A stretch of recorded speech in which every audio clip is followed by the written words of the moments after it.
Hindustan cattle feeds याच्यामार्फत पशूंसाठी उत्कृष्ट असं cattle फीड्सची निर्मिती या ठिकाणी करत असते आणि आपण समाजाचे काही देणं लागतो आणि याच हेतूने विद्यार्थ्यांच्या जेवणाची आणि विद्यार्थ्यांच्या आहाराची देखील काळजी या ठिकाणी करून हिंदुस्तान कॅटल फीड्सने आपल्यासाठी उत्कृष्ट अशा या टिफिनची व्यवस्था या ठिकाणी केलेली आहे।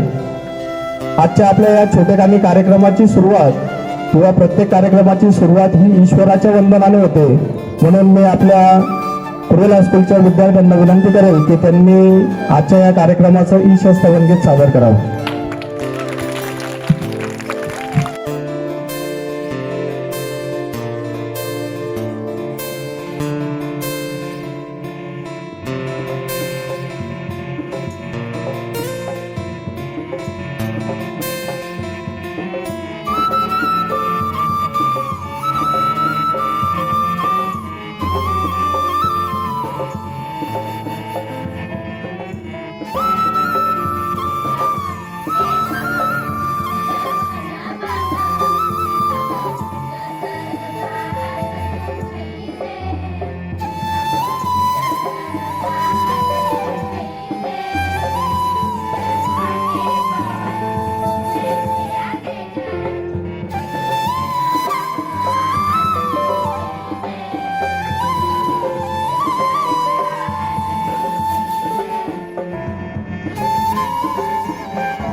आलेल्या पाहुण्यांचं स्वागतापरी स्वागत गीत आमच्या विद्यालयाच्या विद्यार्थिनी सादर करतील अशी मी त्यांना विनंती करतो।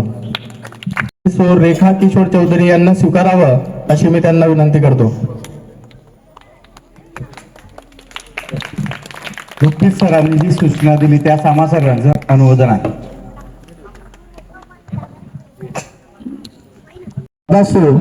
सतीश बुंबरे सर या ठिकाणी उपस्थित आहेत. मी आमच्या शालेय समितीचे ज्येष्ठ संचालक आदरणीय अण्णासू कैलास गोकुळ चौधरी,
अध्यक्ष आणि आपल्या तावसे गावच्या सरपंच ताईसाहेब, तसंच आपल्या कुर्वेलचे सरपंच, कुर्वेलचे पोलीस पाटील, तावश्याचे पोलीस पाटील, आपल्या या हिंदुस्थान सीड्स कंपनी चे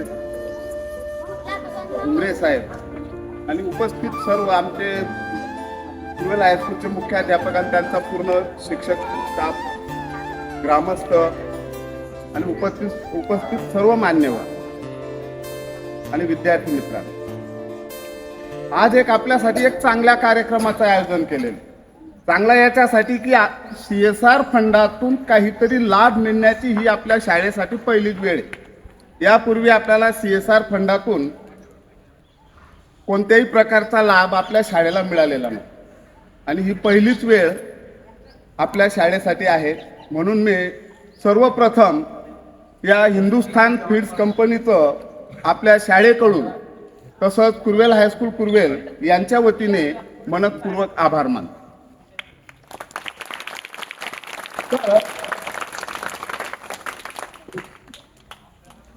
काही म्हणजे साधारण 15-20 दिवसापूर्वी आपल्या श्याम ट्रेडिंग कंपनी चोपडा या दुकानाचे संचालक श्यामभाऊ यांनी फोन करून सांगितलं होतं. आनंद वाटला. म्हणजे त्यांनी काहीतरी कुठेतरी आपल्या शाळेसाठी काहीतरी मिळावं ही भावना त्यांनी मनात ठेवली. लगेच आम्ही आपल्या कुर्वेल हायस्कूलचे आपले भाऊसाहेब आणि संचालक कैलास भाऊसाहेब त्यांनाही आपल्या मुलांबद्दल किंवा मुलांना काहीतरी लाभ मिळावा, मुलांचं काहीतरी हित जोपासलं जावं किंवा मुलांचा काहीतरी फायदा व्हावा ही त्यांची नेहमी तळमळ असते. आणि म्हणून सर्वात आधी श्यामभाऊंनी जेव्हा फोन केला तेव्हा आम्ही त्यांना त्याची काही पूर्तता होती ती पूर्तता केली आणि आज तो कार्यक्रम घडून आले. तर माझी सगळ्या आपल्या जे नमस्कार विद्यार्थी मित्रांनो, आजचा कार्यक्रम आवाज येतोय शेवटपर्यंत? बाल्कनी मधले विद्यार्थी आवाज येतोय का तुम्हाला? नाही येणार माझा आवाज, कारण मी कुठून आलोय? हिंदुस्थान फीड्स मधून. तर हिंदुस्थान फीड्स कंपनीचे सेल्स मॅनेजर म्हणून माझी नियुक्ती आहे आणि मी आमची कंपनी काय बनवते? हिंदुस्थान फीड्स गायींचा पशुआहार. काय बनवते? जोरात आवाज आला पाहिजे. तुम्ही आता गायींचा पशुआहार बनवते आणि तो पशुआहार कसा बनवते? तर संतुलित पशुआहार बनवते. आपल्या कंपनीचे जे ब्रीदवाक्य ते प्रमुख ब्रीदवाक्य तुम्ही जोरात बोलायचे. भरपूर दूध, परत जोरात, आवाज कमी येतोय तुमच्या. संपन्न शेतकरी, सशक्त भारत. तर हिंदुस्तान फीड्स ही संतुलित पशु आहार बनवते. त्याचप्रमाणे जशी हिंदुस्तान फीड्स आपल्या जनावरांची, गाई म्हशींची काळजी घेते, तसंच कंपनीचं काहीतरी सामाजिक बांधिलकी लागते. त्यामुळे आपल्या सर्वसामान्य विद्यार्थ्यांना कंपनीचं काही देणं लागतं. म्हणून आज CSR फंडामार्फत आपण तुम्हालाही घरून मिळणारा जो काही आहार आहे तो व्यवस्थित आपल्या शाळेपर्यंत यावा. आपण प्लास्टिक टिफिन आणत असेल किंवा कोणी कशात डब्बा आणत असेल तर तो व्यवस्थितपणे आपला घरून आईवडिलांनी बनवून दिलेला आहार आपला दुपारपर्यंत आपल्या टिकून राहावा किंवा स्वच्छ असा तुमच्यापर्यंत यावा, म्हणून कंपनीने आपल्याला टिफिन बॅगवर टिफिन आपल्याला मोफत देण्याचे आज आयोजन केलेले आहे. तर तुम्ही सर्वजण शाळेत कशासाठी येता, कोणी सांगू शकता का? कशासाठी येता? शिकण्यासाठी येतात. शिकून काय व्हायचंय तुम्हाला? मोठं म्हणजे कसं, असं झाडं का केस, कसं मोठं व्हायचं? शिकून तुम्हाला सुजाण नागरिक व्हायचं आणि सुसंस्कृत नागरिक व्हायचंय. काय व्हायचंय? सुजाण नागरिक. आता इथं बसलेले सगळे तुमचे शिक्षक वर्ग, उपस्थित मान्यवर व सगळे, हे सगळे सर्व कोण होते? लहानपणी विद्यार्थी होते. कोण होतं लहानपणी? त्यांनी 3 ते 4 गोष्टी या नियमितपणे पाळल्या आणि त्या गोष्टी पाळल्यामुळे त्यांचं काय झालं तर ते आज मोठे नागरिक झाले आणि सुजाण नागरिक झाले, काहीतरी कुठेतरी मोठ्या पदावर आले. तर त्यांनी ज्या काही 3-4 गोष्टी पाळलेल्या आहेत त्या तुम्हाला पण आजपासून पाळणं किंवा इथून पाठीमागं तुम्ही पाळत असाल तर त्यात अजून सुधारणा करणे गरजेचे आहे. तर मी तुम्हाला त्या 2-3 गोष्टी सर्वात महत्वाच्या सांगतो. नियमित शाळेत येणे प्रत्येकाचं काय आहे? कर्तव्य. तुम्ही येताय ना शाळेत नियमित? नक्की? काच डब्बे भेटणारे म्हणूनच आले नाही ना? तर कोणी शाळा बुडवायची, जर ज्यांनी आज शाळा बुडवली त्यांना डब्बे भेटणार आहे का? मग त्यामुळे नियमित शाळेत येणं हे आपलं आद्य कर्तव्य आहे. 2 नंबरचं सगळ्यात महत्वाचं, आपले आई वडील आपल्यासाठी खूप कष्ट आणि मेहनत करतात. काय करतात? करतात ना? नक्की? तर आपले आई वडील कष्ट आणि मेहनत करतात, तर त्या कष्टाला, त्यांच्या मेहनतीला फळ येण्यासाठी तुम्ही नियमित शाळेत येणं आणि अभ्यास करणं हे गरजेचं आहे. त्यानंतर शाळेत आल्यानंतर तुमच्यासाठी दिवसभर रखडणारे शिक्षक यांचा आदर करणं आणि त्यांची प्रत्येक गोष्ट पालन करणं हे तुमचं दुसरं कर्तव्य आहे. काय करणं गरजेचं आहे? शिक्षकांचा आदर आणि शिस्तीचे पालन. या शिस्तीचे पालन, चांगली मित्र बनवा, पर्यावरणाचं चांगलं संरक्षण करा, यातून नक्कीच तुमचा चांगला विकास होईल. तर CSR फंडाबाबत अजून सांगायचं जर झालं तर धुळे, नंदुरबार आणि जळगाव विभागाकरता आमच्याकडून CSR फंडासाठी या डब्यांची निवड झाली होती, 1000 ते 1500 डब्यांची. या विभागामध्ये आमच्याकडे 100 ते 150 डीलर आहे. परंतु ही योजना निघाली, ती माहीत झाली आपल्या श्याम ट्रेडिंग कंपनी या डीलरांना, तर त्यांचा पाठपुरावा पहिल्या दिवसापासून इतका होता की काही करा साहेब. त्यांनी कागदपत्र घेतले शाळेकडून, जो पाठपुरावा पाहिजे तो पण घेतला आणि एवढ्या आपल्या तीन जिल्ह्यामधून जी काही योजना आहे ती सर्वप्रथम आपल्या चोपडा तालुक्यातील, त्यांना आम्ही विचारलं होतं तुम्हाला कुठं घ्यायची, म्हणजे तुम्ही शहरात पण घेऊ शकत होते किंवा इतरही ठिकाणी, पण त्यांनी सांगितलं तर माझं जे गाव आहे त्या गावामध्ये माझी काहीतरी सामाजिक देणं लागतं किंवा बांधिलकी लागते, म्हणून त्यांनी आपलं गाव निवडलेलं आहे. तर सर्वप्रथम या CSR फंड कंपनीला कुठे कुठे वाटप करायचाच असतो, परंतु त्यांनी आपल्यापर्यंत तो CSR इथपर्यंत ओढून आणला, त्याबद्दल त्यांचा जोरात टाळ्या वाजून तुम्ही आभार व्यक्त करायचे.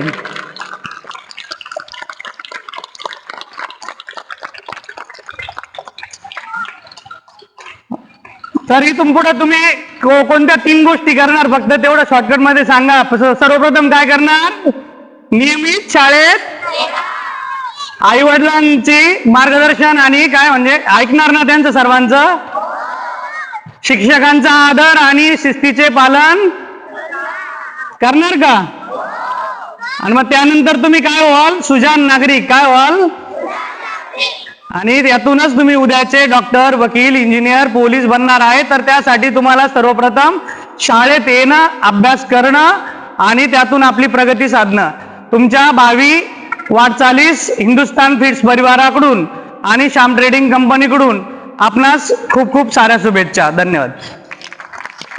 त्या विद्यार्थ्यांनी या ठिकाणी टिफिन घेण्यासाठी यायचंय. आपल्या या हिंदुस्तान कॅटल फीडचे सेल्स मॅनेजर आदरणीय गुमरे साहेब यांनी आपल्या शुभ हस्ते काही विद्यार्थ्यांना या ठिकाणी टिफिनचं वाटप त्या ठिकाणी करायचंय. तर अजून 1 मिनिट सर्वांनी नोंद घ्या. कंपनीने तुम्हाला डब्बे दिले, पण हे डब्बे सगळ्यांचे सारखे कसे आहे?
शाळेने व पूर्वेल हायस्कूलने जसे आभार मानले, तसंच हा कार्यक्रम घडवून आणण्यापाठीमागे सगळ्यांनी सहभाग लावला, त्यांचं पण आभार मानणे आमचं एक आद्य कर्तव्य आहे.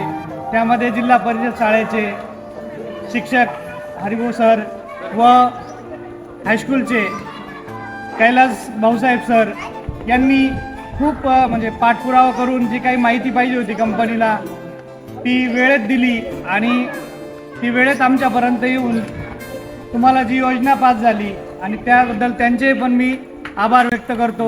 आजच्या कार्यक्रमाला उपस्थित गावातील आद्य नागरिक, सरपंच, पोलीस पाटील व इतर पदाधिकारी सर्वांनी उपस्थिती दर्शवली, त्याबद्दल त्यांचेही सर्वांचे हिंदुस्तान फीड्स परिवाराकडून हार्दिक आभार व्यक्त करतो. विद्यार्थी मित्रांनो, तुम्हाला एकदा सांगणार आहे, तुम्ही फक्त शिस्त पाळा, शिस्तीचे पालन करा, तुम्ही नक्कीच सुजाण नागरिक बनणार आहे. आणि हा शब्द तुम्ही घरी आरशावर जरी लिहून ठेवला, घरी गेल्यानंतर आत्ता तुम्ही दररोज सर्वजण मेकअप करून शाळेत येता ना? नाही येत? काहीतरी तुम्ही आंघोळ वगैरे करून काहीतरी व्यवस्थित केस तेल विंचरून येत आहे ना सर्व? तर प्रत्येक जण सकाळी आरशा समोर जातो, प्रत्येकाने एक घरी गेल्यानंतर एक चिठ्ठी लिहायची आहे. तर त्या छोटं एक वाक्य लिहायचं, त्यावरती मी शिस्तीचे आणि नियमांचे पालन करेल आणि वडीलधाऱ्यांचा आणि शिक्षकांचा मान राखेल. हे वाक्य दररोज तुम्ही तुमच्या आरशावर वरती जर एक छोटीशी पट्टी जर चिपकवली आणि ती जर दररोज वाचून तुम्ही जर शाळेत आलात, तर नक्कीच तुम्ही उद्या भावी आयुष्यातील सुजाण आणि सशक्त नागरिक नक्की बनाल. हे वाक्य तुम्ही परत, आता तुम्हाला या वाक्याबद्दल जास्त महत्त्व वाटणार नाही, परंतु तुमच्या कोणाच्या जर लक्षात राहिलं तर तुम्हाला हे 20-30 वर्षानंतर हे वाक्य खूप महत्त्वाचं वाटेल. त्याकरता परत विचार करा आणि एक वाक्य तुमच्या आरशावरती घरी जाऊन प्रत्येकाने आवर्जून लिहा. जे विद्यार्थी हे वाक्य लिहितील त्या विद्यार्थ्यांचं नक्कीच भावी आयुष्यात कल्याण होईल, एवढीच एक शुभेच्छा देतो.